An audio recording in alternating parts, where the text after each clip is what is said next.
Welcome to Movies, Films, and Flicks. I am Mark Hoffmeyer, and joining me is a man who still confuses Hard Rain, Rain Man, Singing in the Rain, Purple Rain, Black Rain. However, he mixes them up with Rain of Fire, Rain Over Me. And this has led to some very confusing moments for you, hasn't it? And it's left crowds of people confused because you were trying to explain it to people, and then they were trying to explain it to you. No, it's like, it's rain. Yeah, rain. No, rain over me. Yeah, so like Rain Man. No, like Rain of Fire. Yeah, it's raining fire. No, it's not like fire that's on rain. It's a rain. Like a king reigns. Wait, what do kings reign? Well, over countries. Oh yeah, rains on countries. And then you're like, no, but like singing in the rain. So it's like a dictator who's reigning and he's singing. And then they're like, no. The dragon is breathing fire on him. Yeah, and then they're saying hard rain. Yeah, so it's like a guy who's like really tough and he's reigning over people. And then like Rain Man, you're like, it's the same thing as the Madness of King George. And people are like, no, what? And then you're like, yeah, but Purple Rain is like chubby rain. And the fact that the rain coming down is chubby or purple. But Black Rain is about Michael Douglas in the rain. And then people just get really confused. And then you get groups of people who come in to like unconfuse those people. And you went to a UF Miami game once, basketball game, and you confused the entire arena. It like spread like the 28 days later rage virus. By the end of the game, everyone was so confused that they just stopped cheering for the teams. I don't even know. It's John Levingood, everybody. Well, thank you, Mark. So it's like, if I'm referring to Black Rain and I'm like, man, I can't believe that they had to defend themselves against something so big and strong. And they're like, oh, you mean the dragon? Like, no, Michael Douglas's chin. And then they're like, jaw. Wait, the dragon was Michael Douglas's chin? I don't know. And so Christian Slater was riding a wave runner away from an explosion because a dragon had breathed fire through that high school hallway. Oh, that would still be boring. If there were dragons breathing fire? No, because all I could do is go straight down a hallway. I suppose that's true. Like make a clumsy turn. Black Rain, Rain of Fire. Wasn't there also a TV show called Rain? Something about royalty? Yeah, it was just called Rain. I just imagine it's about the cinder falling from the sky after the dragon burned down all those huts. I just thought it was about rain. The Rain Man, he was a dictator. I thought Rain Man was a dragon. Rain Man was about Pol Pot. Lord. You know, it's kind of funny, by the way. I was reflecting on our show recently. We've discussed it a little bit. I'll bet that people listening are wondering, like, if they just joined us in the last month, is this a horror podcast? We've been doing a lot of horror lately. Whatever. Yeah, the thing is with our podcast is we're not trying to force anything. I think if we have a good idea, we do it. So very much so with you and I, especially with our website, because we write whatever we want, basically. So I think when it comes to podcast topics, we just do what we're passionate about that week. And it's funny too. There have been times where we've gone like 5, 6, 7 episodes with no horror, and I'm just like, oh, come on, listener questions. Give me something gory. Yeah, I think it's just kind of what we're into, and I don't know. I think we should let it happen organically as opposed to kind of forcing in like one for one. And we have an extensive back catalog. So if you just started listening to us and you got to catch up, if there's like a horror pod you want to listen to, go listen to something else in our beautiful back catalog.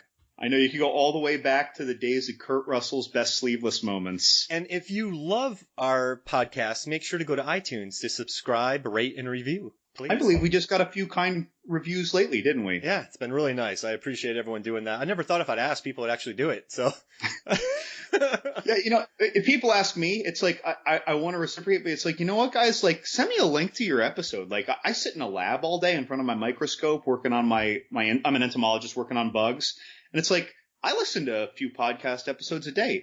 If you're looking for this, send me an episode. I want to hear something.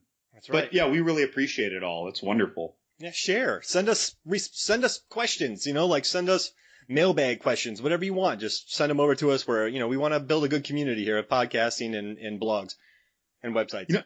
It's actually interesting. A lot of the people who submit questions are the people who I start listening to sometimes. Now, sometimes people are sending us questions because I talk to them because I listen to their podcast. And then other people randomly send us a question. And then I started listening to their podcast. It's a nice community building exercise, or not exercise. I don't know. Experience? Yeah. I'm liking it. Yeah, for I'm sure. liking it. We're like one of those giant Lego structures where someone says that looks like it took a lot of work. And it does too, because you know what? We love our podcast and we know all you guys do who have your own podcasts. It's a lot of fun. But speaking of podcasts, we've got one. We have been recently getting some reflections on our recent podcasts. So I thought I'd go back and look at what some people's responses have been after our episodes have dropped or in response to our episodes. What do you think of that? Dig it. So back in episode 113, when we did Insidious 4, that was 2 weeks ago, Neil from Greenville, South Carolina had submitted a listener question, and he asked us, why do people spend their hard-earned money on terrible movies? And you know what? We answered it, and we had fun with it, and we appreciate Neil's question, but I prompted Neil to answer us. What is his definition of a terrible movie? And you know what? Neil responded. And I think his answer is a touch on the generic side, and that's fair. We're hedging our bets, right? We're hedging our bets, right? We want to stay safe. But Neil says, here are my terms. 1, any sequel past number 2, not including trilogies. And these are, he wrote in general with exceptions, so we won't attack all the way. But 2, imitator releases from another studio. For example, Avengers vs. Justice League or Armageddon vs. Deep Impact. 3, killer animal movies. And 4, remakes. And before I jump on board with our last non-horror episode, he said Jumanji is an exception to the remake rule. So what's your response to this? What do you think of his 4 general rules for a terrible movie? I appreciate that, Neil, and I respect your opinion.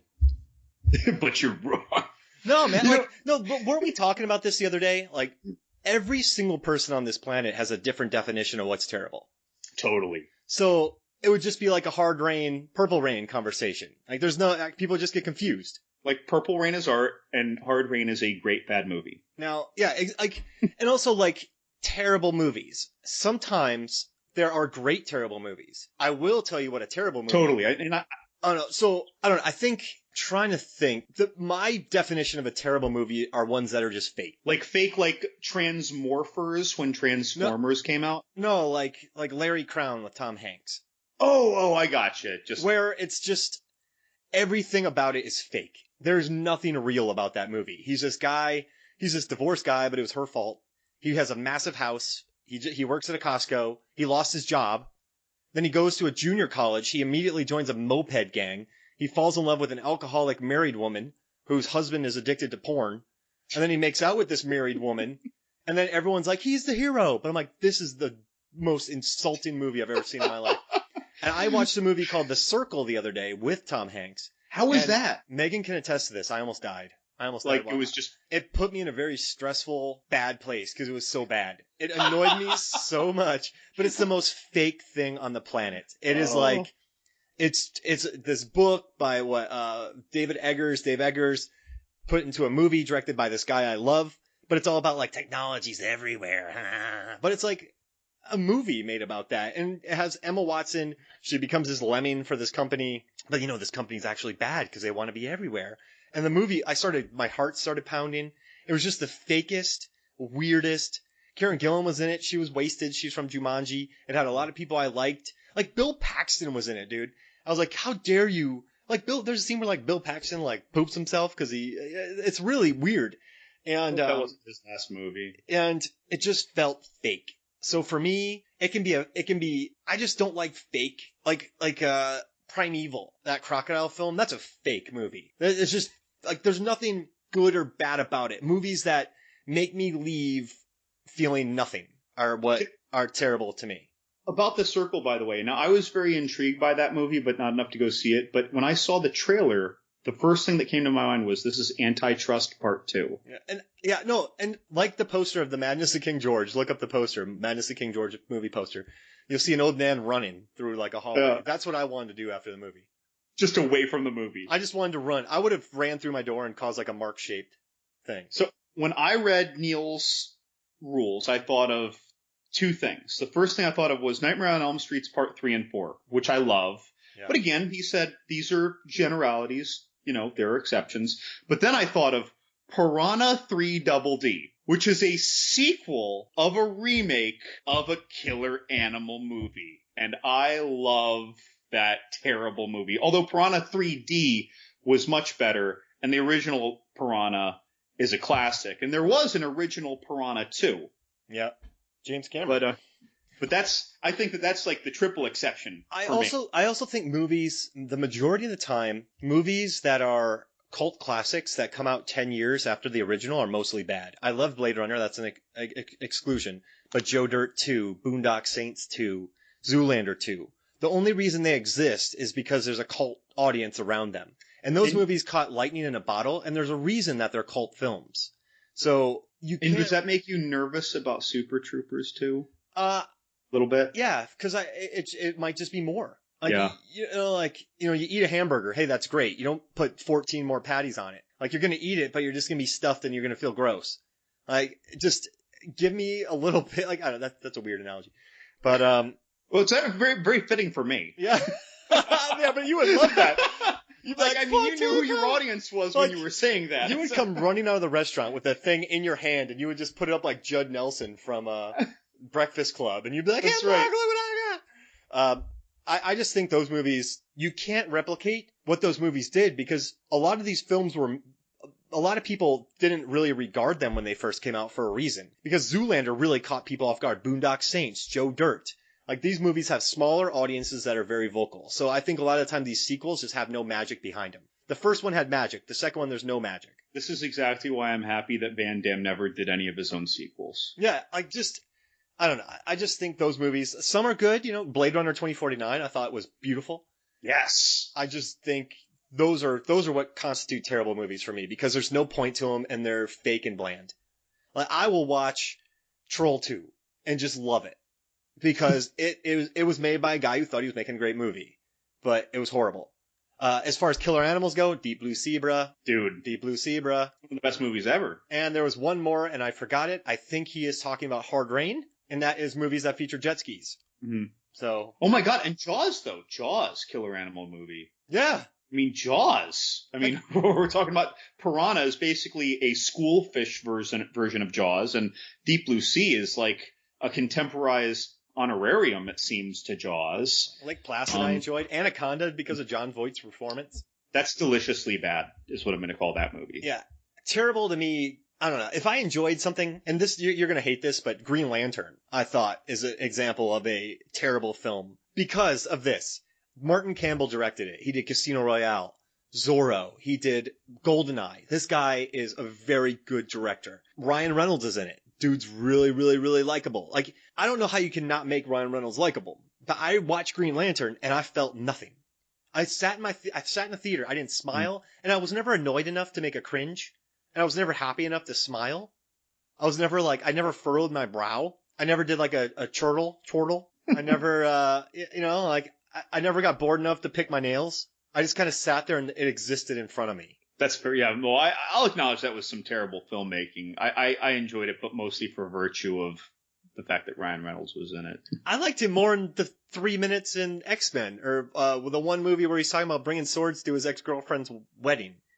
X-Men Origins. Right, yeah, where he had his little Wade Wilson role, first Wade Wilson role. Just don't give him parent issues. Just let him be Ryan Reynolds. Taika Waititi was in that. Did you know that? From What We Do in the Shadows, the guy who directed Thor Ragnarok, he was his nerdy buddy. Oh, cool. So what about you, man? What about this? Like, I really waxed poetic here. I stole Neil's thunder. Oh no, really. For me, it really came down to like just thinking of the fact that there were a couple of tandem Nightmare on Elm Street. These were the first. I didn't have to think about these; they just came.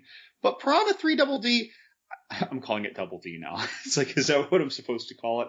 So I guess I feel the need to make the distinction between a terrible movie and an air quotes bad movie, because we love us some bad movies. I'm assuming that when he says a terrible movie, he means a movie that he absolutely didn't enjoy. But then again, yeah, it's like you said, we all have our own terrible movies, don't we? I mean, you see the stuff that I put out every month on our website.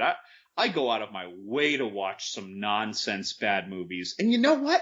A bunch of them are just honest, sincere pleasures to me. And I realize that most of the free world is going on Amazon as soon as they can to write 1 star, worst thing I ever saw. And I'm just like, I loved it for these reasons. I'm going to write you 1,000 words about why I enjoyed this bad movie. You know, Yeah, if you hate a movie that much, I think that's almost good. if it gets you to talk about it that much. I just like The Square so much, I will never rate it. The Square? Or The Fire, what's the movie? The Circle? The Circle. I forgot the name. I just said The Fire. What's The Fire? You were thinking of, dude, you totally got yourself with the Rain and the Rain of Fire. Yeah, oh my goodness. I think that just came full square back to you. I started sweating while watching The Circle. Because you were nervous how much was left? My heart started pounding. The kid from Boyhood got like really misused. I really, man, I was in bad shape. So I don't know. For me, terrible movies are whatever people think are terrible, and I think we should respect that because no one's ever going to agree. And I don't want to sway anybody else, like because I don't want them swaying me. So I just gave what my examples are, and I get it, Neil. I get you, man. I'm hip to it. I feel it. And you know what? If I was a betting man, if I was just even money kind of betting, I'd bet on his rules. Yeah.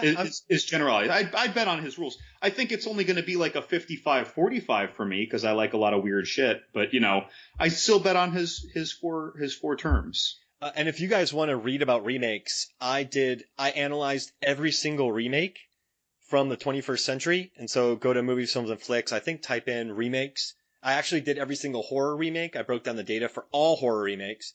And then I broke down the data for all 21st century remakes. So you can get basically all you need to know about remakes at moviesfilmsandflicks.com with an X. With actual data. Actual data. Actual data.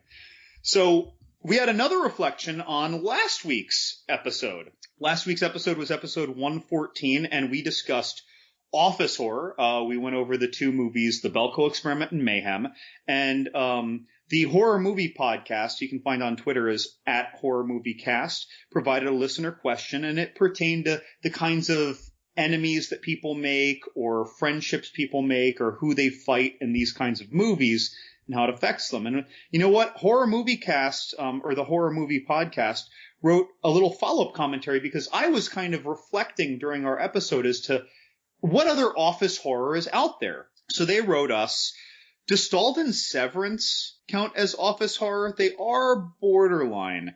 And add The Night Watchman to your office horror list. And then after that, Young Ghoul 94 added Blood-Sucking Bastards, which I haven't seen yet. I'm interested in that.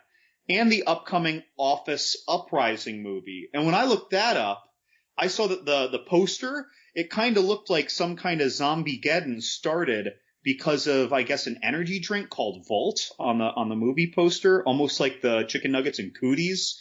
But they're giving some other suggestions for office horror. I have seen none of these movies. I think, Mark, did you comment about Stalled or Severance? Well, Stalled, he's just in a bathroom in an office building, but he's being attacked by zombies. So I guess that's technically office horror. So yes, it's in a bathroom inside an office building. So yeah, Severance is more like a corporate retreat horror because they're out in Severance they go out on a corporate retreat and they get murdered in the woods. Office horror adjacent, yeah. Yeah, so it's like a corporate retreat horror. And then, have you heard anything about Blood-Sucking Bastards? I remember seeing a trailer for that. Pedro Pascal's in it. Joey, Sweet Lou from Grind and Sweet Lou. Remember Sweet Lou? Yeah. And the guy from Super Troopers in the beginning in the car. Joey Kern is in it. Pedro Pascal. Fran Kranz, who I saw with James Earl Jones on Broadway, and You Can't Take It With You. But from Cabin in the Woods, he's in there. Yeah, so that is office horror. So I would add Stalled and Blood-Sucking Bastards to that. But I would say Severance is like corporate. And wasn't there also, and I'm just thinking of this now, and I haven't seen it, and I only saw the trailer once, but wasn't there a Norwegian movie called Headhunters? Oh, no, that's a Joe Nesbo book. It's basically about a thief who has an inferiority complex, and he's married to like a really beautiful blonde woman, and he just feels like she's going to leave, so then he rips off Jamie Lannister. And it's great. Actually, Headhunters is on Netflix, and if you can watch it, watch it. It's very, very, very good. Headhunters, it's like Bugs Bunny. It's like Looney Tunes meet the Coen brothers. Very, very, very, very, very, very, very good film. I just kept saying very. I couldn't stop. Well, it's like, I'm actually curious now that we have all these suggestions, and almost every movie mentioned that I had heard of was a movie that I wanted to see and never got around to seeing. So I feel like as soon as we finish, I have to go update my Netflix and Amazon Prime and just see what's out there for me. Because, I'd like to see a little more office horror. Hashtag office horror. But that's cool. I like that people are responding. You know, it's like we're putting this out there and people just want to jump in and share their opinions too. That's right. Well, I think I also have a listener question for us. Wait, what? I know, right? Our participation in these podcasts has just gone up and up every episode, I feel, for the last month. But a returning listener question provider, The Fear Merchant, asks 3 little questions. 1, what do you do in the shadows? I get out of the sun. Bad stuff, man. Bad stuff happens in the shadows, if you're saying what you do in the shadows. I think of the movies like that 2002 Darkness movie with Anna Paquin.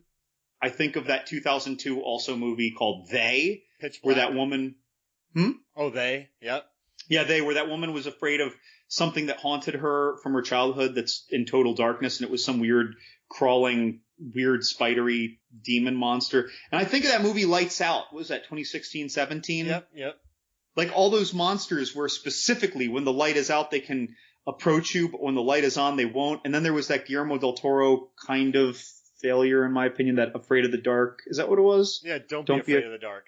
But it's like, darkness and horror. It's like, what do you do in the shadows? Bad stuff. Bad stuff happens in shadows. Can I tell you something? I don't watch movies that tell me what to do. You don't like to be told what to do. So don't be afraid of the dark. Call me by your name. Like, no. That's right. Instead of call me by your name, make it my name is Bruce. Yeah, exactly. I guess what do I do in the shadows? I kind of just relax. That's a good thing. I watch horror movies in the shadows. Yeah, in your 10-foot tall chair while drinking Old Rasputin. Old Rasputin. With tears rolling down your eye. Wait, speaking of vampire movies, though, his second of 3 little questions was, what was your favorite depiction of a vampire? Max Schreck, Willem Dafoe, Shadow of a Vampire. Shadow of a Vampire. I'm a little torn between Tom Cruise as Lestat in 1994's Interview with the Vampire and, is his name Park something Hook? The guy who plays Father Sang in Thirst? Oh, yeah, he was really good in that. Yeah, I thought of Thirst and Lestat. It's like I thought of my mainstream Victorian, and then I thought of like this weird dark path. Yeah, I think Thirst would be number 2 for me, but have a Shadow of the Vampire. It's like about the filming of Nosferatu, and the explanation is it's hampered by the fact that its star Max Schreck is taking the role of a vampire far more seriously than seems humanly possible. So the plot of Shadow of the Vampire is John Malkovich actually gets a vampire to be in Nosferatu, and he like makes some crazy deals with him, and they're filming. It's about the filming of the classic film Nosferatu, but they're saying that Max Schreck was a vampire, and it's Willem Dafoe just being a vampire, amazing. And there's this scene where John Malkovich isn't going to part with the actress, so Max Schreck is like, "Give me the writer," and Carrie Ells is in it. So him and between this and Bram Stoker's, he's like in 2 of my favorite vampire films. But Max Schreck, Shadow of the Vampire. That's fine. That's cool. And I still haven't seen that. And listeners might look forward to hearing us do an episode of that in the next couple months. Yeah, I would love to do that in 30 Days a Night, maybe. I'm down. I'm so down for that. Well-dressed vampires and vampires that need makeup. That's the theme. And the third question, and this has actually come up many, many times in social media, so it felt appropriate to broach it on an episode. The Fear Merchant asks, when am I guesting? And the Fear Merchant is a good friend of the pod, and I'd actually like to start with this one, Mark, if you don't mind.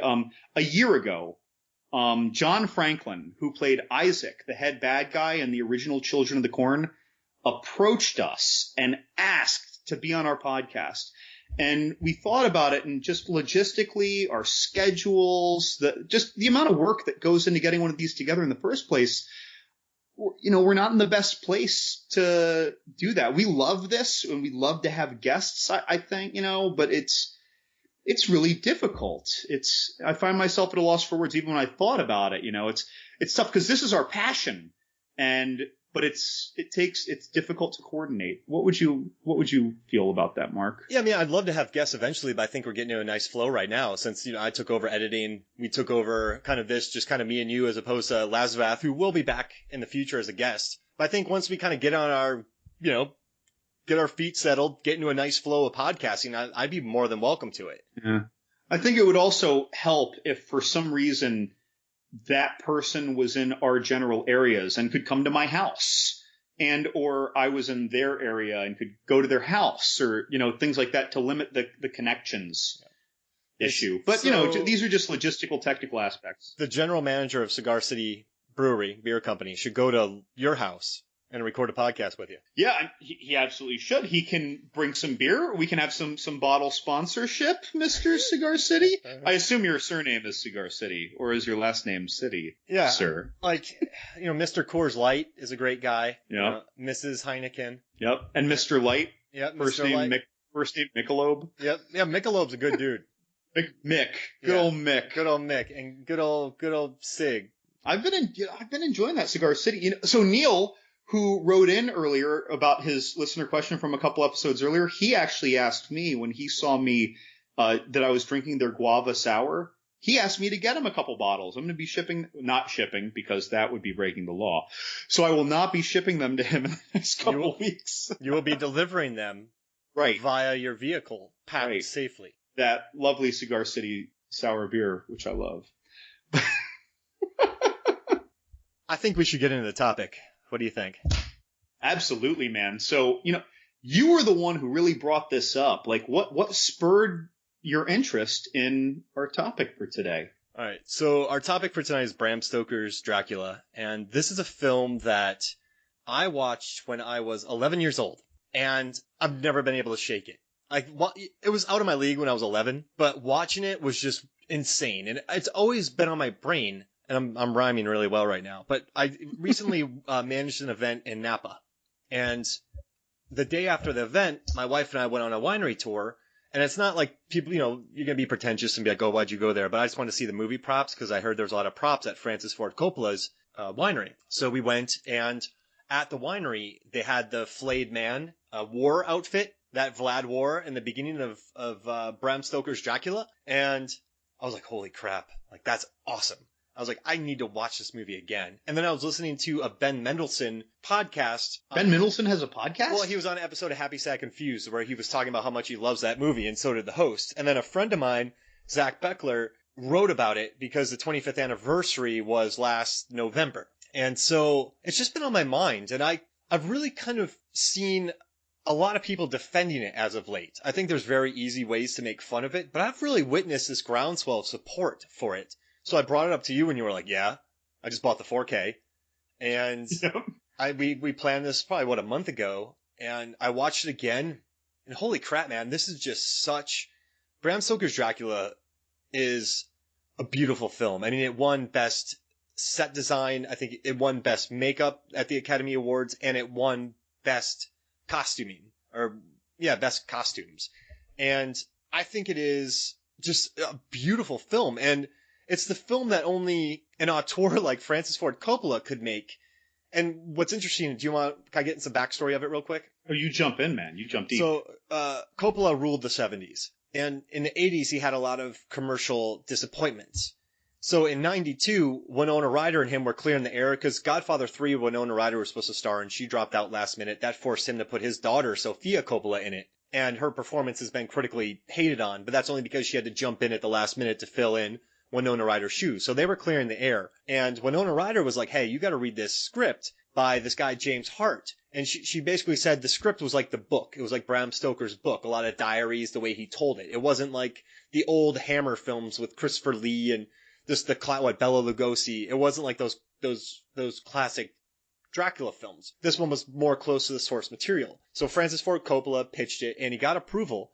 And they didn't want to, he's like, you know what, guys, I'm going to be on best behavior. I'm going to just shoot this film in studios. I'm just going to take 99.9 of this film. It was filmed in a studio. So you don't have to worry about me in Vietnam or Italy with my cast on drugs having heart attacks. Like, I'm going to be here in the studio. But the problem was the studio was like, yeah, that's great. Sign him up. They gave him $40 million in 92. The problem was he wanted to do everything in camera. So what in camera means is that there's no visual effects. Everything that you're seeing happened on camera. So sometimes they had to film the mist separately, film that, put that footage into a refrigerator, and shoot over it again.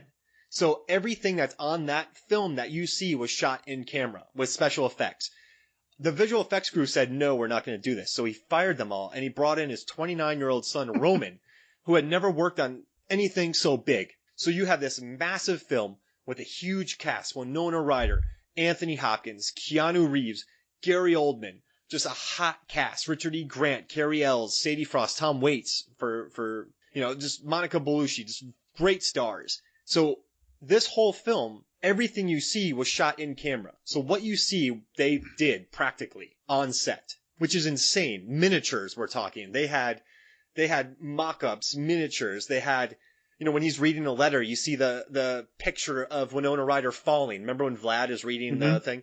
So this movie, I think, has stood the test of time, much like Star Wars, much like They Live, Evil Dead 2, films like that excel in special effects and practical effects. And I'm not going to say it's the most coherent film, but I think pound for pound, I think it creates some of the most striking visuals, pound for pound, of any movie in the last 30 years. That's because he went insane. Francis did some crazy stuff on it, but pound for pound, I think this is one of the most beautiful films around. I'm going to agree with you. I thought that a lot of the shots were just gorgeous. I mean, not just atmosphere, but this movie wasn't just horror, and it wasn't even just horror and fantasy. It was horror, it was fantasy, it was romance. Yeah. And I felt like all those things actually were represented in equal parts. I felt that a lot more strongly when I saw it the second time. I saw it twice in the last 2 days. So when I saw it the second time, that really resonated more with me. But his shots, man, there's so much in there. It almost seems magical. So the opening shot of this film, we're looking at the top of this dome-like church, and the imagery is very powerful. It doesn't look like real life, but it almost looked like, I don't know, like a graphic novel, like a Frank Miller thing. Yeah. Which back then, like what else did this? This is unusual. And it opened with this kind of this cutout silhouette over actors' silhouettes war scene, which is the kind of thing that we see in Hellboy 2: The Golden Army or Kubo and the Two Strings. These are very contemporary ideas that when I'm not doing a full research on it, but I feel like that was really, really rare back then. And he's doing all these different styles in the beginning and different shot styles throughout the movie that really just take me somewhere beyond that this is a horror movie. This is many movies. And what I loved? 92 was the year of Jurassic Park. So you have Jurassic Park around this time. Here, let me check so I don't get... I think Jurassic Park... 93, I'm sorry. But this is around the same time that Jurassic... So during this time, this is after The Abyss. So amazing special effects occurred. What I love is that Coppola used technology that could have been used to shoot Nosferatu. And there's several scenes where he bought really old cameras to shoot. I know I just stepped on your toe, but just in regards to the shots. So I just think it's amazing that they filmed this during a time when there were movies that looked beautiful. Like, this is such a... so I compare this movie to this. So he goes to the studio. Hey, man, I'm going to retell Dracula all in the studios and have an A-list cast. And the studio's like, yeah! And then he's like, however, it's going to be like an erotic dream. And everyone's like, cool. People like that. Like that'll, that people like that kind of stuff. Like gratuitous nudity. Yay. I'm going to use all practical effects. Yeah.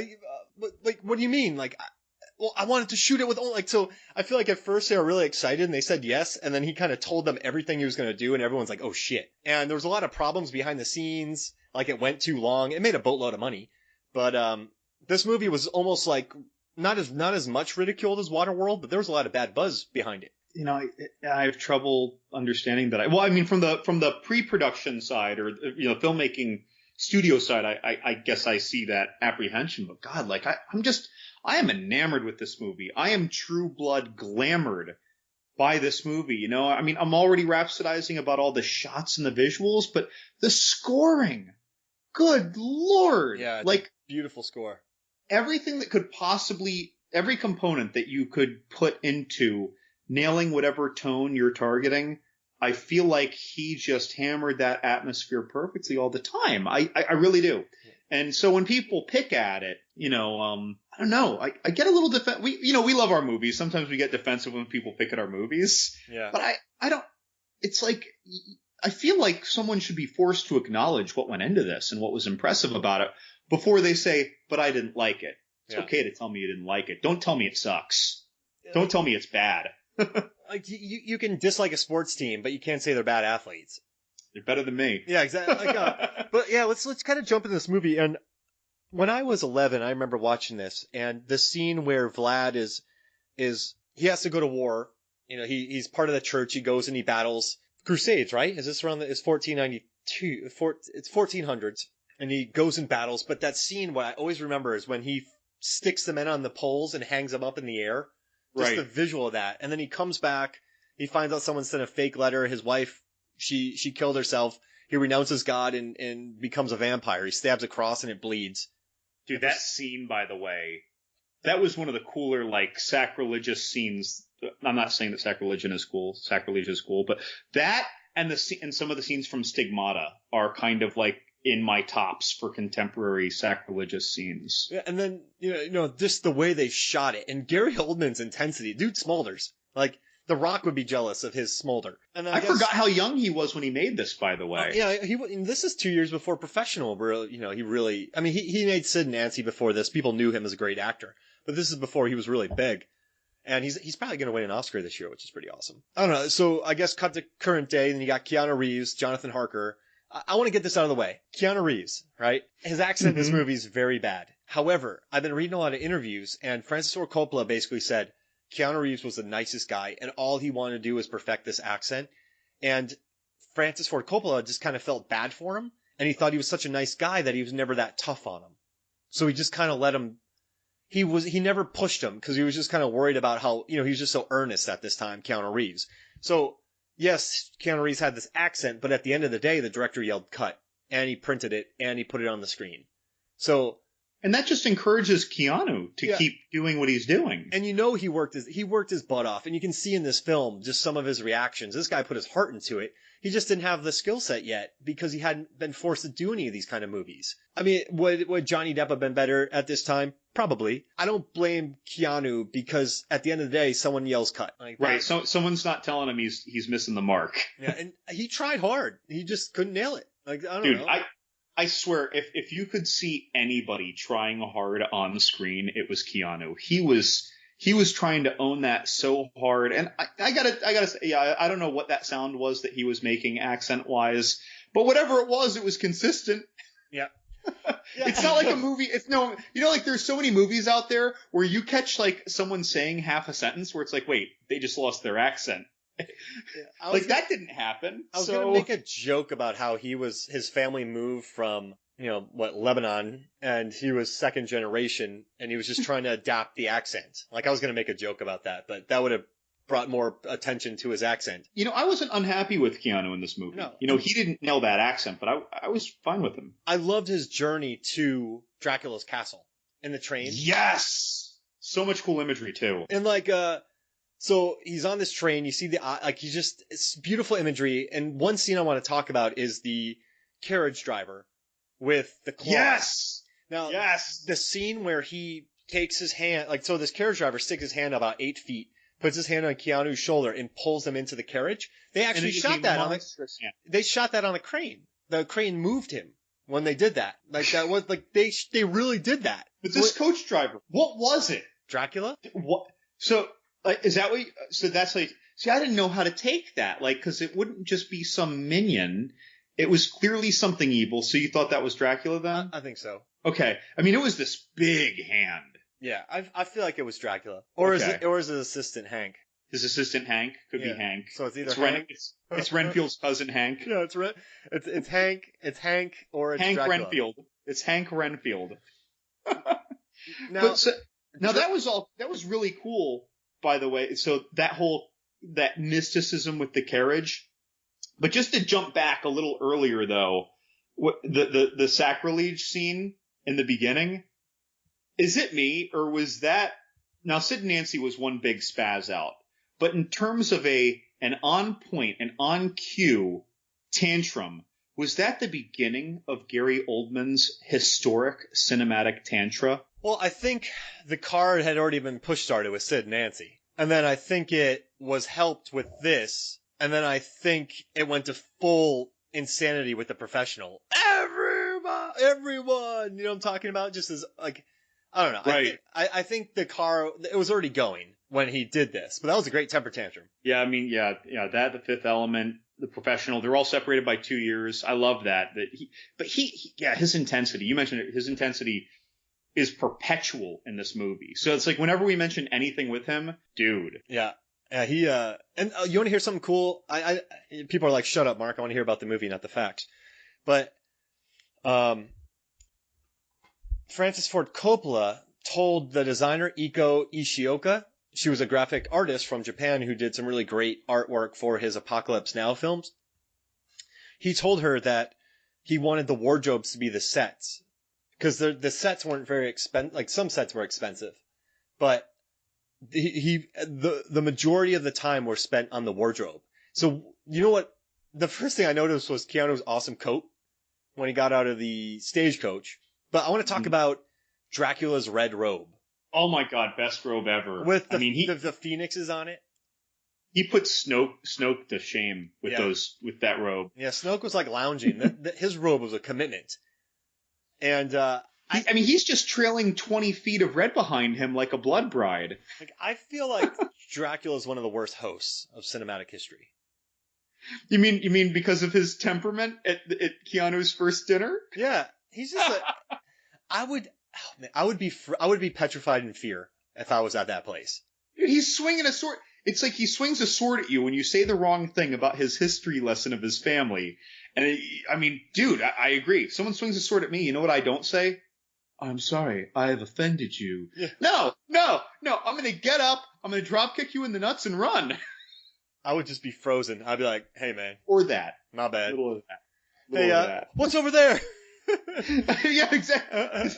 Hey, you got something on your face, Bruce Campbell. Do you want to hear what? You want to hear something funny? So the shadow, Dracula's shadow, in this film, they had a guy try to mimic Gary Oldman's movements the best he could, but it never was right. And I think that made it better. Wait. You mean it wasn't deliberately a self-animated shadow? No, it was a guy doing the shadow. I honestly thought that they were showing that his shadow had its own, like, sentience. Oh, there were moments. There were moments, but there's moments when it's supposed to be a normal shadow, but the guy just couldn't get it right. Whatever that guy did, I loved everything that I saw on screen about it. I loved that it was almost never synced. My eyes always drew to it. Oh, that's cool. When you were 12, 13, I was probably, this came out in 92, so I was about 11. What did you think? Like, we had probably watched Reservoir Dogs by now. Like, I was deep in, R-rated movies. But for some reason, dude, this movie punched my poor 11-year-old face in the face. Did it hit you like that, or no? You know what's funny? Like, no. So back then, and I don't remember super clearly, but back then, I think that I just wasn't taking movies seriously yet. When I was first seeing this. So when I saw it, I was just like, that is a really cool movie. You know, kind of like A Nightmare on Elm Street was a really cool movie. And I didn't really appreciate it for what it was. I probably saw this 5, 6, 7 times by the time I finished my undergrad in 2003. And then I didn't see it again until 2 days ago. And I've since seen it twice more. And the 2 times in the last 2 days, it has enchanted me. So, but back then, I just remember thinking it was an awesome, maybe classic movie. That was it. It was almost because of the character iconism more than what was exacted on screen that I remembered. Well, so you and I kind of watch movies differently, because I specifically remember going, man. Like, I remember watching Reservoir Dogs and going, this is out of my league. No, if anything, I was saying man, because I was like, there are a lot of boobs in this movie. And that's awesome because I'm 12. Yeah, I was like 11 going, what is happening?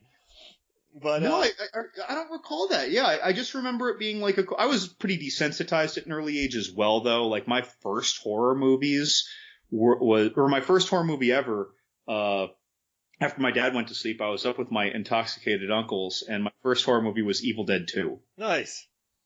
My very first, like I'm 10 years old. 10 years old, Evil Dead 2. Like, not Ernest Scared Stupid first, Evil Dead 2 with blood geysers and screaming headless naked ballerina zombies. That was where I started. All right, so while we go take a quick trip to the counselor, so John and I can talk about our early youth and how it affected us, we'll take a break real quick, and we'll be right back. Welcome back to Movies, Films, and Flicks. We're doing better now. John cried a lot, and we started calling it Hard Rain, and he started laughing. But then he started crying, and then for some reason he started crying again.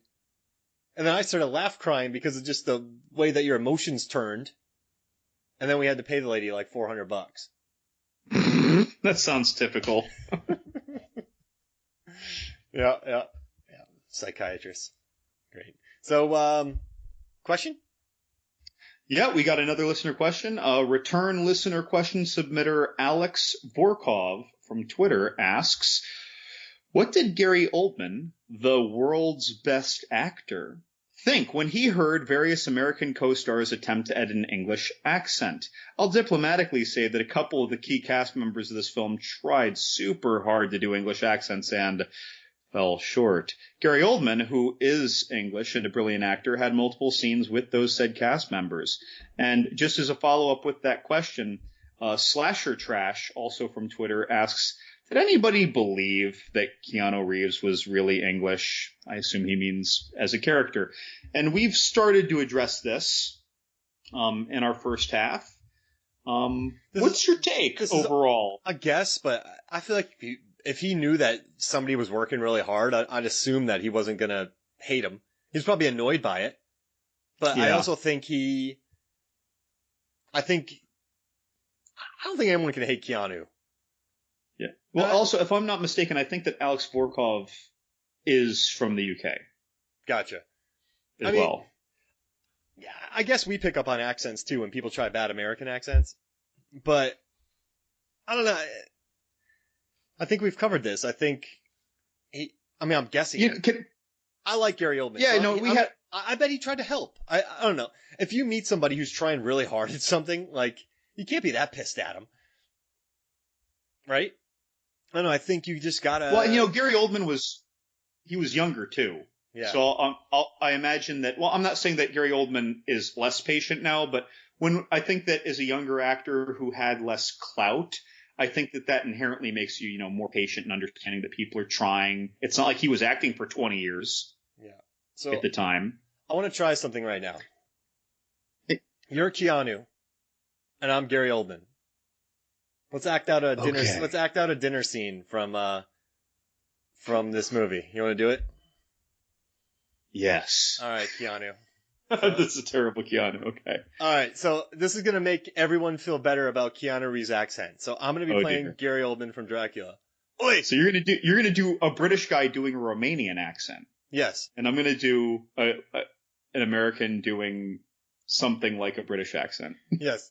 Hello, Mr. Keanu. How is your blood sandwich? It's very good.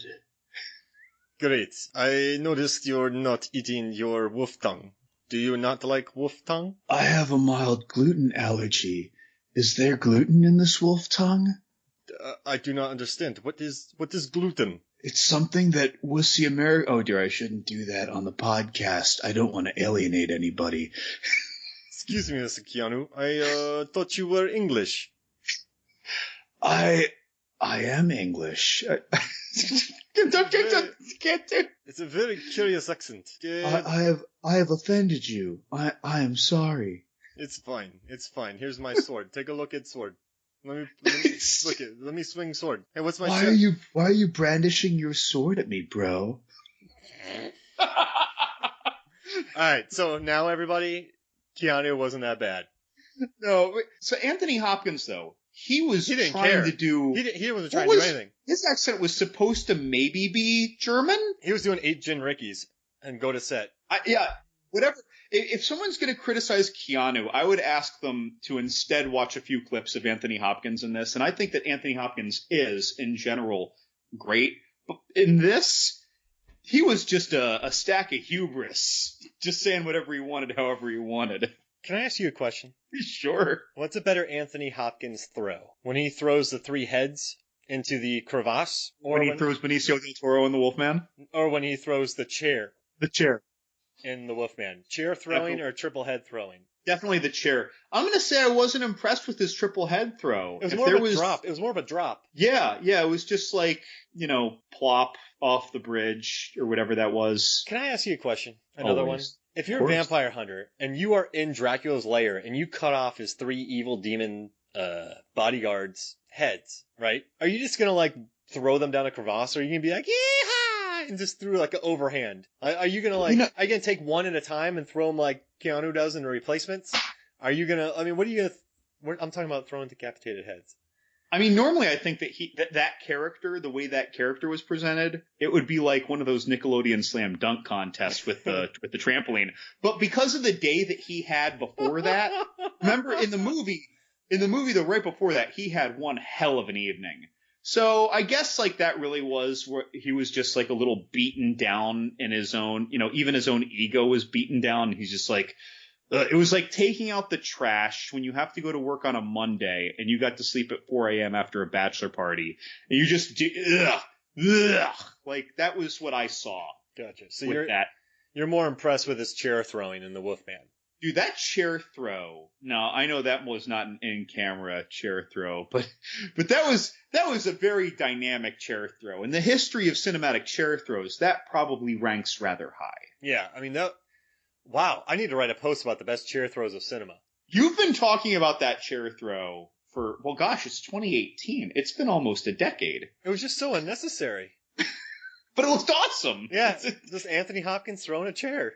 It's like when The Rock is playing like a soccer dad and he's just standing at the sideline, but you can tell that his pecs are flexed. It's totally unnecessary. But you know what? It makes a lot of the crowd happy. Just throw a chair, do that pec dance. I understand. That's Anthony Hopkins' 2010 pec dance, was throwing that CGI chair. So are you saying you just compared Anthony Hopkins throwing a chair to The Rock flexing his pecs? I think that's the first time that anyone has ever made that analogy. Yes. It could be. That's impressive. But again, his was the accent that struck me. And some of the girls in the movie, I thought that Lucy, I thought that she was, maybe it's not totally unnatural, I thought she was a bit exaggerated. Yeah. She was like an audio caricature of a British accent. Like in Dracula, Dead and Loving It, like, but Lucy, I'm British. So are these. That girl could not keep those boobs away. That movie, though, this Bram Stoker's Dracula, I feel like was the Wild West. I think they put so much work into costumes and everything that they're just like, whatever. Like we can do whatever we want. Yeah, people were out of their league. I think everyone was so worried about other things. I would have loved to have been on this set. So I don't know. That's yeah. So you know what? Anthony Hopkins throwing chairs. That's the answer to this question. Yep, Anthony Hopkins chair throw. Or, hungover dead chick head throw. Right, so, it makes me think of that Christian Slater movie, Very Bad Things, that was like this hard R bachelor party rendition where the hooker died. Oh yeah, that was nasty. But it's like that triple head throw makes me think of like his morning after that. Oh yeah. That movie was dark. There's 3 more dead hookers. Sorry to our hooker listeners. My apologies. I didn't mean to. So I have another question about this. Okay. The scene where he comes in and he harasses Keanu, and then later on he's crawling on the castle walls. So, the shaving scene. Yeah, he shaves him, licks the blood, then crawls on the walls. And shatters the mirror by looking at it. Yep. Yeah. Cool scene. Oh, okay. But, like, just the visual of him walking like that. You mean the wall crawling? Yeah. So, now, I'm pretty sure that was inspired by 1990's Exorcist 3, where the little old lady was crawling on the ceiling. And they did on Willow, too. Oh, right, with the trolls, right. Theirs looked more smooth, though. The Exorcist 3 had that skittish... Oh, yeah, look. You're right. It was almost like it was fast-forwarded 1.2 to 1.5x. But, and I like what they did. It was neat. It made the wall crawling, because if you just showed him wall crawling, violating gravity at regular speed, I think it would look kind of weak, kind of like just because. The way they did it, it made it supernatural. honed into that animalistic link that he has to rats and wolves and bats and lesser beasts, as they call it in the movie, or in the book. And so I really like the way that they illustrated it. I'm sure that there are a lot of people who didn't like that scene and they thought it seemed weird, or maybe they actually are young horror fans who actually are saying in a negative way, like, it's just like The Exorcist 3. But I'm saying it in a good way. I think that he saw I'm assuming he saw that. But to me, that was something that worked really well in The Exorcist 3. And I think that same thing worked really well here. And at the time, there weren't a lot of scenes depicting this kind of movement back then. Remember the House on Haunted Hill with the skittish, super fast forward head spinning stuff? Yeah. At that time, that kind of stuff had happened before. It became more common afterwards. But when you go back to 1992, like this kind of skittish, like adjusted speed movement, I don't think was common. It felt interesting to me. I'm sure that it felt new to people back then. But I like that scene. I thought though that in the bedroom before that was not so well staged, is how I'm going to say it. The things that happened in that scene didn't feel as organic. Oh, the blood sense? And the shaving and all that? The blood, the way that he had the sneaking up hand, and then it turned out he was still all the way back in the doorway, and then he walks up and he shatters the mirror. And the only part of that seemed properly done, that seemed smooth to me, was when he casually turned to lick the blood off. Yeah. And iconic scene. He had there's some random cheeky moments in this. The one scene where Dracula's like, I do not drink wine. Like, didn't he say that? Yeah, so he was saying, forgive me for not joining you to dine. I dined earlier and I never drink wine, or something like that. I never as drink. He sat down. Like, there's a beat. Wine. And what's funny is that he's doing what is socially one of the most awkward things ever. It's like, yeah, I already ate, but go ahead and eat. I'm just going to sit here and watch you eat. No one likes that. No one in the world likes that. I don't care if you are rich and this is going to get me partnership in my law firm or whatever it is Keanu does. Like, that's an awkward thing. And he's just like, yeah, I'm going to soft-spokenly eat this quail and listen to your awkward story about your history. And then I'm going to offend you and you're going to wave a sword. But that shaving scene, though, I feel like that was an example of Coppola. He had a checklist. And a lot of the things, I liked the way he depicted the things on his checklist, but he had a checklist. No, he did an entire book before he did this.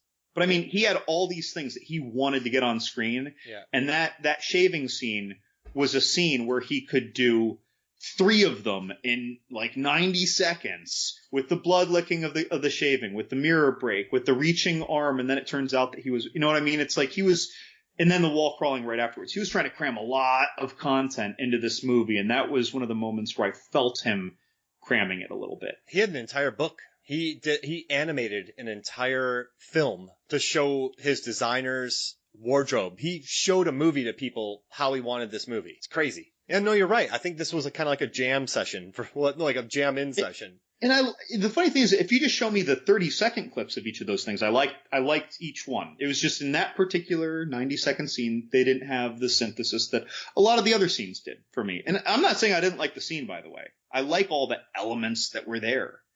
It was cool. Do you think this movie's very coherent? I don't necessarily think it's incoherent, but I understand where you're coming from. For me, it felt like you said, I just think it felt like a series of scenes. A lot of times I think that's true, yeah. Like, or every now and then he had 2 or 3 scenes that'll really gel together, and then you kind of have a jump. And it's clear the assumption being made that's happening in the gap between the 2 scenes, right? But no, there's a lot of little bits that just kind of rifle along. This movie, for instance, if you completely deleted all scenes involving Renfield, completely deleted it, and showed it to someone else for the first time in their life, they'd never notice that something was missing. Now, they would feel a void in their life that they don't get to see a square box over men's heads. Right, perhaps. That was interesting. You get that guy in a headlock, he's not going anywhere. This is right. And you don't get to see Tom Waits playing a minion. Eating bugs. It's a raspberry. It's perfectly nutritious. Now, I know I'm jumping in, but remember on Dracula Dead and Loving It when Renfield goes with this to the psychiatrist, and he starts eating bugs, and the guy's like, I just saw you eat that. Like, what was that? Was that an ant? He's like, no, it was a raspberry. And then the psychiatrist goes, oh, raspberry? You ate a raspberry? Like, it's my favorite pronunciation of the word raspberry, but I saw Phantom Thread the other day, and she said raspberry really well, too, but it was a raspberry? Sorry. So whenever I saw him eating things, in my head I'm going, oh, raspberry. Yeah, that was a pretty good accent. You nailed that Accent. Whatever accent that was. I nailed that. I didn't nail a specific accent. I nailed the guy trying to do an accent. There you go. It's almost like nailing Keanu Reeves trying to do a British accent, which I failed, by the way. I like that we're throwing his Point Break-isms into his false accent. So I have something to bring up. So this is something that's recurrent throughout the film, is the not just the romance aspect, which was very strong. I'd like to get to that later, but the hypersexuality of a lot of scenes in this film. Oh yeah. Like there was the Lucy character that Lucy. And Mina's staying with her friend Lucy while Harker Keanu is going, across the continent to go to Dracula's, and she's writing letters. And so Lucy, she falls ill when she's exposed to, the vampire's bite. And it seems that her fever, one of her symptoms is that she always has a bare breast. Yeah, one of them. I was watching. One of them. It's always the left one. It's always her left breast, but the camera side breast. I was watching this with Megan, and Megan's your wife. Yeah, my wife. Watching it with your wife. and she's like, why is only one of her boobs always out? And I'm like, well, because the camera has to see one. Right. Like, I mean, this is his creepy Francis Ford Coppola's erotic dream. But yeah, there's always one out. So it's like there's when Keanu meets Dracula's three brides. There's a lot of brief nudity shots. When they're at the tea house. No, I'm joking. No, I'm just saying. Like, yeah, there are a lot of. There's the scene where Dracula is in his kind of wolfish hybrid form with Lucy in the courtyard where they're having their sex in the garden scene. So he's someone wrote a review and they said that he's a literal predator, like a sex predator, in that. Sure, yeah. I suppose. I mean, he was there was an ongoing charming and lulling and that kind of little telepathic connection that he had after he bit her that I guess, lulled her out. But yeah, and then it did seem not 100% consensual. And she had a really great red dress readily available. Right, of course. But why wouldn't you? Yeah, that's right. But and so there's all this sexuality though, but then it's kind of counterbalanced, not to say that the sexuality isn't going to raise a lot of brows, with the hyper romantic nature. So Dracula is monstrous in a lot of scenes, right? And we see he's very temperamental, but he's also very sentimental about his things. That's why he got upset at Keanu Reeves. And then with all of his interactions when he's long-haired, sunglasses wearing, top-hatted Dracula, and it ends up into a bedroom scene with Mina, Winona Ryder, that scene, he almost interrupts the blood baptism because of his love for what he perceived as his reincarnated Elisabetta. And, it's like, it was really intense, like, when he gets into that stuff. Like Coppola was hammering the romance into this. Yeah, I mean, yeah, like he wanted it to be this kind of like sexy erotic dream. But yeah, you're right. You think that's why a lot of people like this movie is because of the core romance? I know it had a lot of great visuals, but Oldman, like, he brought his Smolder game on this, and there is a love story in this film. So do you think that's what brought a lot of people to watch it? It's hard for me to say. I think that the star power is what gets people through the door. Yeah.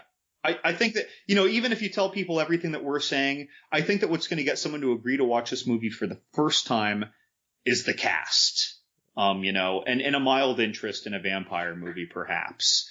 But then, like, once they see it, I think what keeps people's interest, if they're going to love this movie, I think the visuals, which are highly diverse and abundant and awesome. But yeah, I think that there's that intensity. I think that this is something that sentimental or romantic people will be drawn to because of that. Like, again, all he wanted for 400 years was to find some kind of love. And then he thinks he found it, and he almost interrupts the quintessential vampire movie scene, as of this movie anyway, that kind of blood baptism, like this intense scene. So, I don't know. I want to describe this film as powerful. I have gone through oceans of time. Well, that's appropriate since she threw herself into water and died. Yeah. Now, there's so many scenes to talk about here in a short amount of time, but there's a couple moments maybe I can talk about that you can kind of talk about. There's a scene where they ask so Lucy becomes a vampire, she dies, they put her in a coffin, she escapes, they're waiting for her, she comes with a child. So Lucy becomes a vampire, but they think she's dead, so they put her in a tomb, she dies. Anthony Hopkins says the most hammed-up thing. Yeah, Anthony Hopkins, Carrie Ells, Billy Campbell, and Richard Grant. There's 4 of them. They go to her coffin. She's not there. She comes back with a child, which when I was 11 just rocks my world. It was so creepy. But they kill her. They stick a stake in her heart, chop off her head. And later on, someone's like, "How did she die?" And then they cut to a Family Guy style flashback, where it's just the 4 guys sitting there where she has a stake in her heart and her head's off.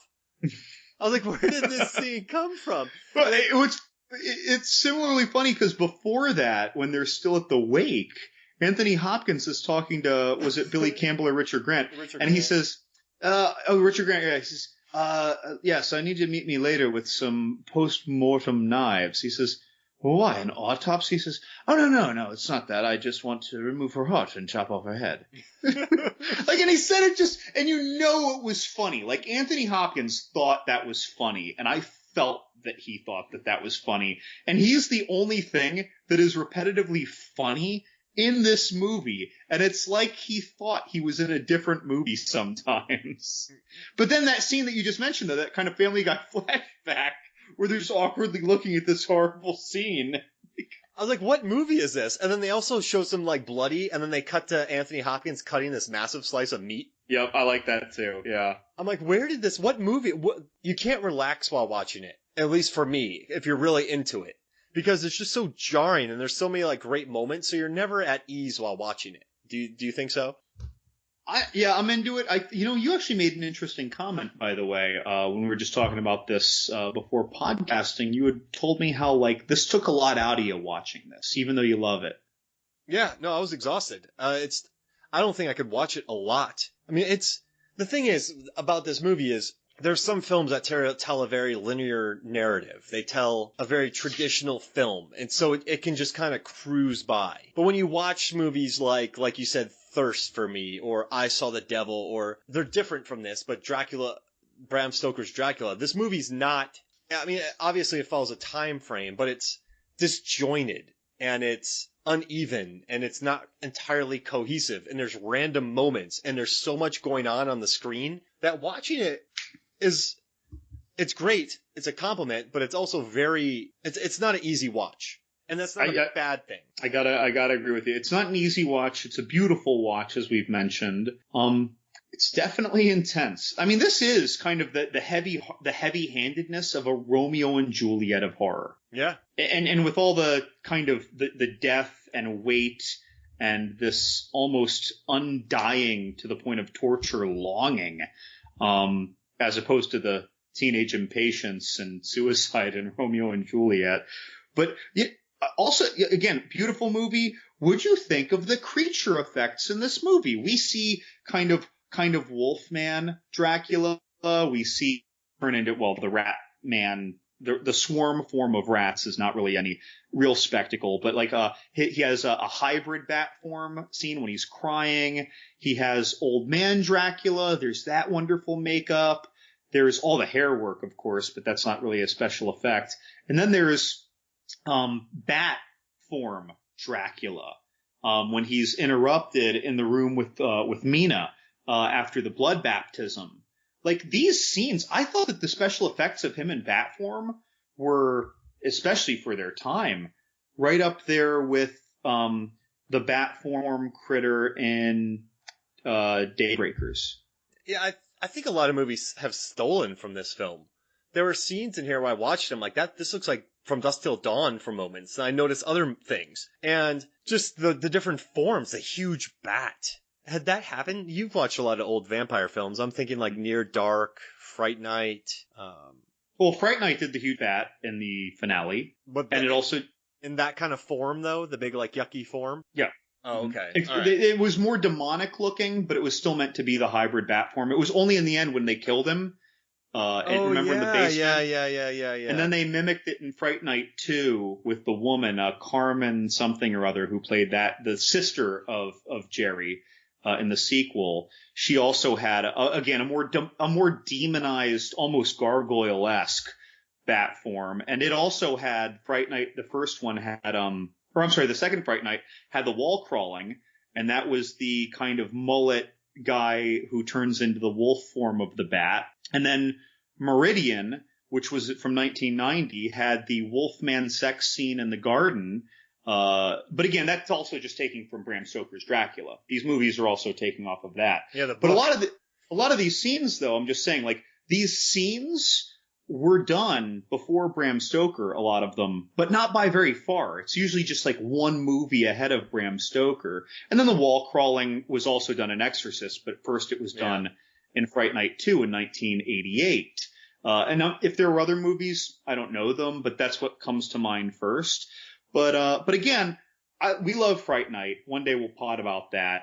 Exorcist 3 is no piece of artwork, but when I see these scenes emulated or borrowed or modified or adopted or however you want to take it, in Bram Stoker's Dracula, I feel like anything that I've seen in a different movie was done at least as well or better in Bram Stoker's Dracula.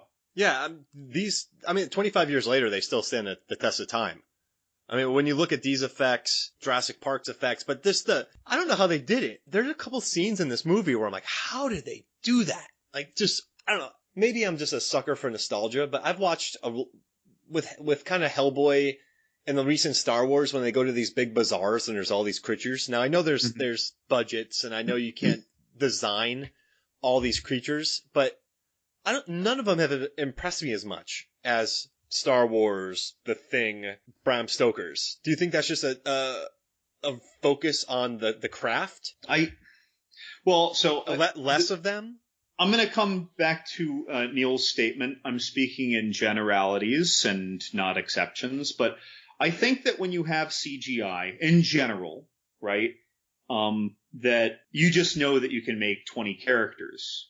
Now, you might have to lower the budget on each relative character or choose one set piece moment and then have a lot of background characters, but you know you can cheaply throw together a bunch of stuff that'll be on screen for 2 seconds each unless someone pauses on it, and you can get away with a lot. When you have to make physical effects, no matter how cheap they are, I think that more love goes into them. Yeah. That's my opinion. I think that it's about the love of the creator as opposed to the director. Yeah. You know, I guess this goes back to Coppola saying that the costumes have to be everything. So they probably put as much work into the costumes of the animals than they did, clothing Winona Ryder. Yeah. It's funny too. You mentioned the wardrobe earlier, how like he wanted the wardrobe to be the sets. Very few movies do just the way I watch movies, specifically notice wardrobe. In this movie, it popped every time. Lucy in her funeral gown against that dark, bleak background, of course, too. And when Winona Ryder's red dress. Her red dress, the well-dressed people. I mean, it's just... And someone made a comment on Twitter, and I didn't find their name to write them down to quote them, but someone actually asked, where did he get those sunglasses? I don't know. This is one of his best sunglass roles, that's for sure. Absolutely. Well, he was great in Tinker Tailor. He had great glasses in those. Yeah, I don't know where he bought them. I mean, they were tailored. They didn't necessarily look like something I've seen specifically, but they could have almost passed as contemporary. Yeah. Like, they were stylish. If I wore glasses, well, that was very 90s too, those glasses. I mean, who knows what they were like during that Victorian, like the early 1900s. But remember the 90s, a lot of the circular glasses that were going around? Yeah. Coppola was just like, you know what? I really, really want Dracula in sunglasses. And he sends an intern across the street to a sunglass hut. Yeah. No, I would assume they're time appropriate because the designer was amazing, but I don't know. Remember that in the 90s? There was a lot of those glasses in the 90s, dude. And they all had different colored frames. Yeah, but super stylish. I don't know if there's anything in this movie that I didn't think was, if there was something that I thought wasn't visually striking, I'm gonna pick was when they did do, when Keanu was coming in with the coachman into Dracula's lair, and for some reason they showed there was a blue energy wave at the gate. Yeah, that was funky. That kind of, it almost looked like, and so apparently it wasn't, but it almost looked like a weird rotoscoped, bad 80s movie, ghost ectoplasm. Yeah, I didn't dig that. But I mean, it's so little. It's like that, those 3 seconds, are what stand out to me as something that wasn't awesome in this movie that I saw. It's hard to pick at this movie for me. You know who we haven't really talked about him that much. One thing I had to say is my cat Ghost watched a lot of this movie. I don't know why, but he just kept watching it. So I was impressed. He's never done that before. But I really like the characters Billy Campbell's Texas accent is kind of weird, but I like Billy Campbell, Carrie Ells, and Richard Grant because they just rolled deep with Van Helsing. They just got on trains, got on horses, killed a bunch of gypsies, battled all these people. I don't know. I just love that. I remember when I was younger watching that chase, and I just these dudes are gangsters. They went to Romania. And they're chasing gypsies to try to kill Dracula. I don't know. I respect it. I like them. I like that aspect of this film a lot. And that was a part of that romance, I think. And then that ending bit was something that I feel like wasn't so clearly explained, but was followable, was that they were the 3 suitors for Lucy, right? Before she picked a suitor. And then even after she picked a suitor, it's not like they were whimsically just, okay, well, on to the next woman. They all still deeply cared for her. They're all still giving her blood transfusions when she's dying from a vampire bite, or so they think. They're all putting their lives at risk. Yeah, traveling across the continent, across Europe to Transylvania to intercept Dracula. And then, by the way, that scene, when we were talking about unevenness and how some things kind of jumped, the jump to the chase scene for me that was the time that I felt the jilt of the unevenness more than anywhere else in the movie. Even though I liked the chase, I liked everything that led up to the chase. The fact that we went from not chasing to chasing, or including the whole journey, if you will, that really was a disjunct thing for me. It was almost like someone said, oh, by the way, Dracula's getting on a ship. And I'm like, what? Yeah. And Dracula's just chilling in some dirt. And then everyone's like, well, let's all unite. We got to go intercept Dracula. And I'm like, we do? We all do have to go? And I'm on board. I want to go see a fight with Dracula. And then they have this elaborate thing with the Indiana Jones tracking across the map as they're going kind of thing. Well, he was reading right. her mind, right? Mina's mind. Right. Yeah. So he knew what was going on, and then he foiled them. And the fact that Dracula read her mind and he started to intercept them, and then they redirected, that was another jump within the jump where I'm just I get what you're telling me, but it didn't feel a lot of synthesis for me. And then we get to the end, though, when there's the actual physical wagon and horse chase. Or the coach and horse chase. Yeah. So this is a fun scene. I think that it doesn't fit super well in this movie, but it's a fun scene. I like the scene. What were your feelings about this scene? I just like that they rolled deep and were in this horrible territory, killing Dracula's assistants, gypsies, and going after the main vampire. These guys, I was all in on these guys. I'm like, these dudes are badasses. If they weren't racing the sun with the visual of racing the sun, I think I would have had trouble engaging with it. Yeah, I mean, that was all on stage, so they couldn't do too much of a chase. But I don't know, man. When I was younger, I remember it being much more intense. But I don't know, man. I just like that. You know me. I like it when people are up against something bigger than them, but there's actual odds. And they're not superheroes. Like 13 Assassins, 13th Warrior, Magnificent Seven. I like when humans are actually in battle, or The Raid. I don't know. I like stakes, and I felt like there were stakes at this, and I felt it was necessary. Like stakes to the heart. Yeah. Oh my goodness. Or steak. What movies feature? Or a steak hand from Pain and Gain, like The Rock cooking it. But I don't know. I was all in. I was all in on this moment. So Dracula is getting out of the coach. They get back to his castle, and there's that conflict where they cut his throat and they stab him through, and and our Texan is dying, and Keanu actually like holds everyone off from following them into the cave, him and his now love Mina, Winona Ryder. And Keanu's like, no, you know, it was almost like saying he's her problem now. Yeah. I don't remember the exact line, like he's hers to something or other to deal with. I don't know why that happened. Yeah, because then they didn't ensure, like, they don't know that he's gonna die. Maybe they assumed he's gonna die. But, you know, they let that happen, and she's desperately defending, and there was, you know, that kind of romantical polarity statement of, you know, is this what you do to me, Mina says, if, you know, when I kind of fully transition into a vampire. And then she gets in, she takes him to the original altar where we start the movie. Yeah. And she finishes him, and chops his head off. Yeah. Well, first she pushes him, rams him through all the way with that huge Bowie knife, and then takes off his head. But before she takes off his head, there was almost like, it looked like Coppola was trying to depict an angelic atonement of this evil creature who rediscovered love. Yeah, something like that. It's like it showed the light coming down. It showed his face before he corrupted himself. He's there with his love. He actually asks her to give him peace. And it was almost like we were offering, instead of vanquishing this evil, we were instead, it struck me as we're giving forgiveness to this, and this creature is finding relief. I liked the scene, but now that I look back at it, once the movie was long over, I found myself wondering, like, is that the appropriate ending to a Dracula movie? I didn't even think about that. I think I was so tired by the end of it. Just from I was just so beat, I didn't really even think about that scene too much. So if this movie was a horror movie, and I think it's many movies, right? But if this movie was a horror movie, I'd say you didn't end that horror movie well.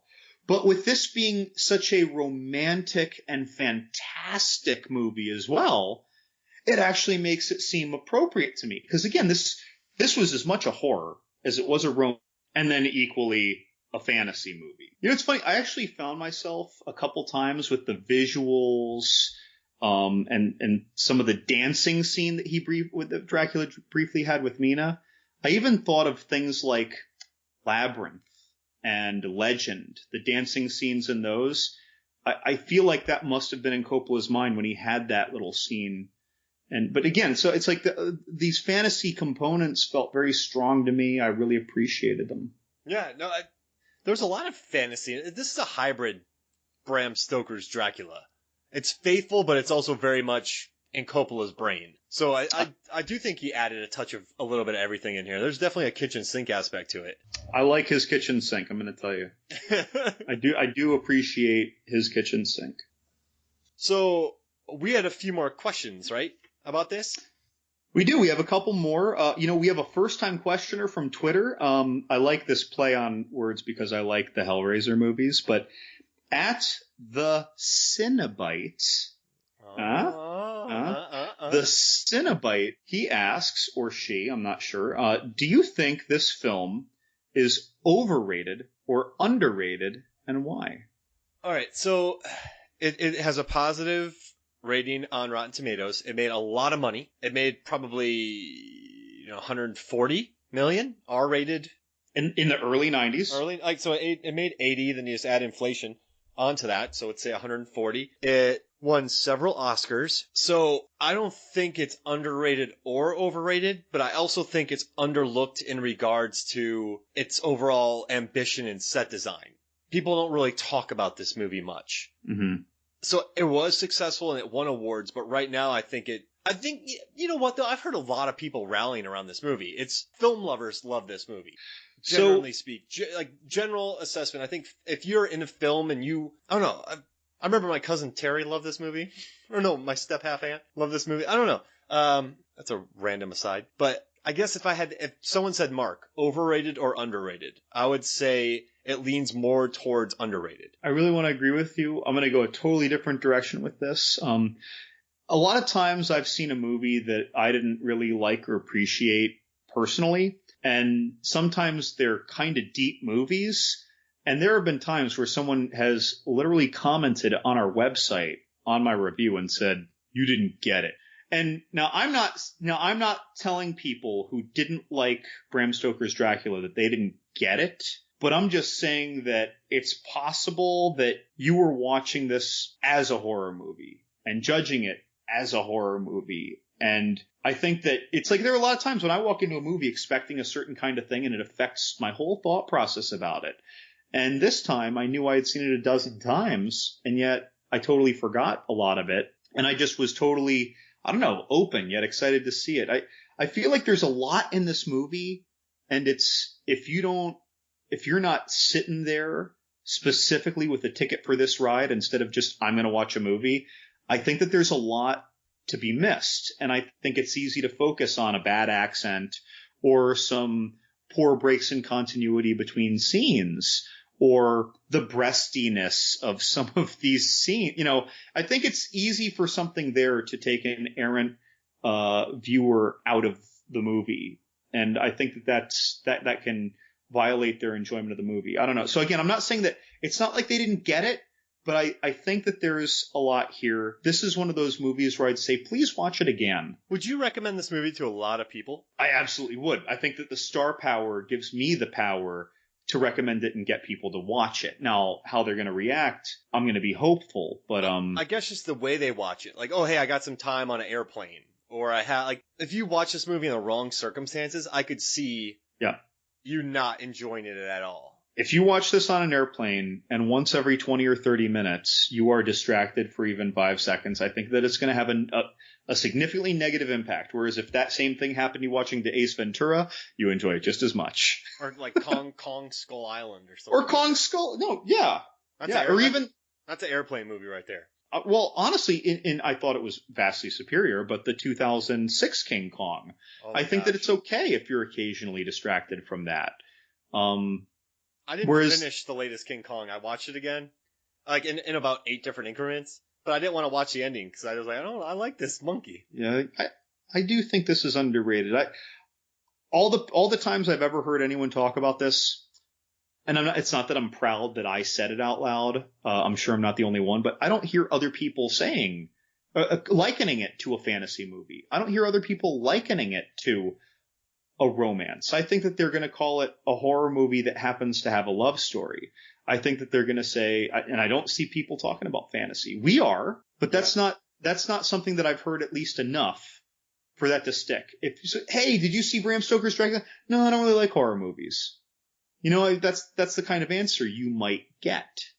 Yeah. You know what's kind of random? I know this is a little off the topic, but there's a podcast called The Only Podcast About Movies, and they reached out to me about like the year-end stuff and everything. I was like, well, I can't join you guys because you're the only podcast about movies. Yeah, and I think that's pretty funny, and really, really cool guys. And I was like, yeah, we're doing Bram Stoker, and the guy sent me like 8 different links of, you know, he compared the Dracula's armor to the Praetorian Guard from Last Jedi, the score. So I guess are people, do cinephiles really love this movie? You know, I don't know. Until the last couple weeks when I started paying attention to it, I was under the impression that this movie was just generally loved. Yeah. And then when I knew we were going to do it, and I hadn't seen it in forever, I started paying a little attention. When I watch a movie, I post on Facebook that I'm watching the movie. Even a comment that I got from a close friend, a close family friend who is quite a movie fan as well, commented that it was just terrible, that it was just a disillusioned train wreck. And then someone else jumped in and said that they thought it was equal parts art and hubris. And I see hubris there, but not in a way I don't like. But again, these are like good friends of mine who love a lot of the things that I love. And we are like fellow geeky people who embrace movies for what they are. And I'm seeing these opinions out there and I'm a little surprised. And then Twitter, there's another, rabbit hole of possible opinions. And most of the people who bother to comment like it, but some people say, like overrated. Keanu Reeves. Overrated. Keanu Reeves. Everyone talks about Keanu Reeves. And I don't think that was what Alex Vorkov was saying per se, but he wasn't the only one to chime in. I got a personal message on Twitter about it just from someone who I knew. And, it's interesting that I thought that this was like the Interview with a Vampire, well, which I also assume is very well liked. But, I thought this was like that. I thought that there weren't really haters or general dislikers or negative critics of this movie. And it turns out that there are, and I was surprised. Yeah. And because of that makes me, and I thought that I was very fairly considering this a generally loved movie. It makes me want to lean towards underrated. Yeah, I would lean towards that. Definitely. You know what else? We've raved about it for 90 minutes, and we point out flaws. We just point out that we forgive them. Yeah. We point out loads of flaws. It's just that we forgive them all. And I point out a lot of flaws in a lot of movies. And Mark, I'm a less forgiving person, I think, than you are in a lot of our discussions.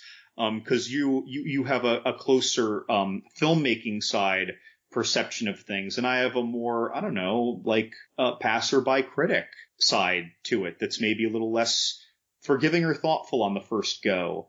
So even with that mindset, I have nothing but sympathy for this movie. I love this movie. And it's exhausting to watch, kind of like you said, and yet I watched it 2 days in a row and was thrilled to watch it 2 days in a row. I wanted to watch it today before we podcasted, and I just didn't have the time. Now, that's not to say that I do that 2 years in a row, where I watch it 3 days in a row. It's been a while. I'm kind of taking it all in. It's a lot to process. Oh, yeah. And maybe this is something that someone could say is a flaw of the movie, but I don't think that watching this movie once, no matter how thoughtful, is enough to properly judge it. That is equally a flaw in the movie and a defensive criticism of the movie at the same time for me. There's a lot here. Oh, I do like the idea that it's art and hubris, because it's what hubris, it's hubris that made this. You know who said that to me on Facebook? Who? Dirty D. Dirty D. Dylan from Australia. Poor Dylan. I like this next question. So next question comes from return questioner, the Schlockernaut. They have their own podcast as well. They ask, of all the camera techniques utilized in the movie, which was your favorite and why? Oh gosh, there's so much. I like the double expose, the way that they shoot the mist as an element on itself, and then they put the film in a refrigerator, then they shoot the next element on it. I love just all like the different Dutch angles that they shoot, putting you off guard. I liked the usage of just all the front projection, rear projection, rotoscoping. I mean, this movie. All right, but we have to pick a favorite, right? I like when they reversed. Who's the lady that gets put in the coffin? Lucy. They did like the reverse of her. They had her getting out of the coffin, and they kind of like reversed it to her. So they had her get out of the coffin, but then they reversed it and had her get into the coffin to add. Right. When Van Helsing was putting the crucifix at her. Yeah. I mean, I like that a lot. I love that. I love the way they did it. That just really freaked me out. So I think that's probably my favorite shot. And then she did a Sam Raimi projectile vomit. That's right. Van Helsing. Gosh, I like all the silhouettes. I like a lot of the crane movement to get Keanu. Oh gosh, this movie's chock full. But I love how they reverse the footage. I thought that was beautiful to look at. So I'll say that. For mine, they were like the kind of transitioning clip scenes. Like, again, that introductory Kubo and the Two Strings, it had the silhouettes of the actual warriors, and then it had these paper cutouts in the background, which I assume were done in two different shots that were overlaid. And then similarly, although a different way, when they layered the letter writing with the train going to Transylvania with Dracula's eyes in the backgrounds, those kind of, again, these fantastical overlays, these kind of epic journey feelings come when you show that stuff. So I really like that. I like those flavorful things. I think that without those two scenes and without the kind of that Indiana Jones map scene that leads into the coach chase at the end, I think that these scenes, I don't know, they totally change the atmosphere of the film. It takes it a little away from horror again. It puts it into fantasy, or it puts it into something more fabled. Yeah. And I again, and they might not be the most technical things. Obviously, doing it well is a technical victory, but the acts themselves might not be so impressive. But the fact that they were chosen in those scenes to be done in those ways, I really appreciated that a lot. Those scenes really, I can visualize those scenes perfectly in my head. I love them. Yeah. I've watched so many movies that I've forgotten about. I've probably forgotten more about movies than I've watched, but I remember more of this movie, and I hadn't watched it probably since I was 11. So that's really says something about this. And also it's called reverse motion. So, and also the front projection's pretty great. How they kind of film something and then they put people over it. I don't know. Coppola fired his entire visual effects team and hired his 29-year-old son, and it paid off. He done good. He done good. You got any plugs? Lots of plugs. With a lot of participation comes a lot of plugs. For their continued support, I'd like to offer our kindest shout outs to Johnny Numb and Crash Palace from the Last Knock podcast. Real Jilly G from Twitter. She has her website, Crimson Quintessence. She's a big supporter of us on Twitter and occasionally on Facebook. A Fiend on Film, through Twitter and Facebook. He has his own horror zine that he occasionally does. His new issue just came out. It's a tribute to David Cronenberg. It's called House of Skin, and really? one of my articles is in it. And he sent me a hard copy of it. It's actually pretty cool. But again, you can download that for free if you go to the magnificent world of davek.wordpress.com. He has it there.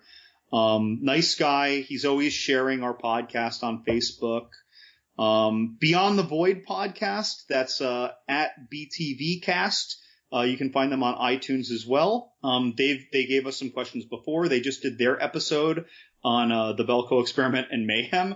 We had a funny exchange with them. Mostly you did, I think, on Twitter before either of our groups had recorded our podcast.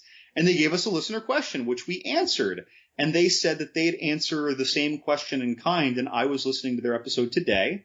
And they, in fact, did. And during their podcast, they brought up their interactions on Twitter with you, listening to their discussions about the podcast, the listener question. I felt like they gave us 3 different plugs over the course of 30 minutes. They're really nice folks. I think they're going to become a new nice friend of the pod.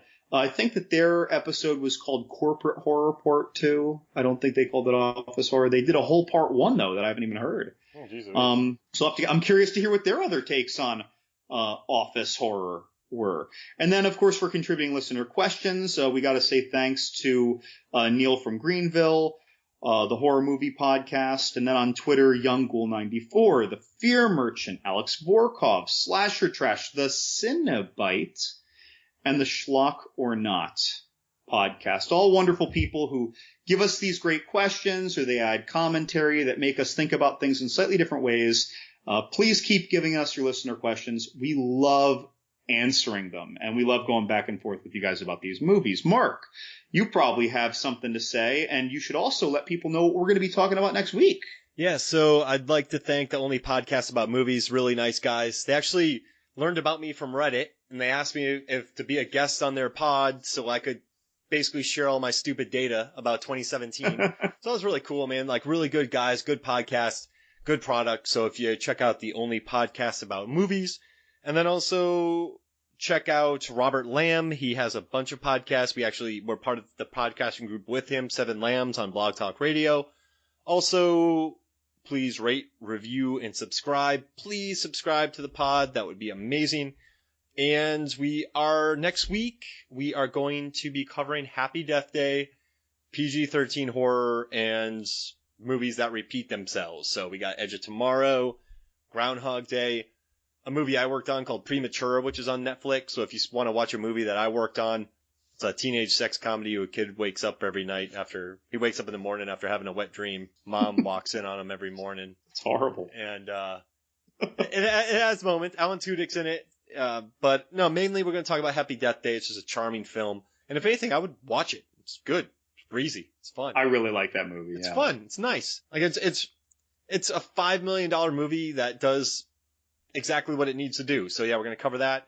And also, guys, we know that you're busy. We know that there's thousands of podcasts. So, from the bottom of our hearts, we're really appreciative that you're spending this time with us. It means a lot. And if you ever have any questions, send them our way. And thank you, guys. So from me, Mark Hoffmeyer. And from John, Hard Rain, Black Rain, Purple Rain, Levingood, this is Movies, Films, and Flicks. See you next week.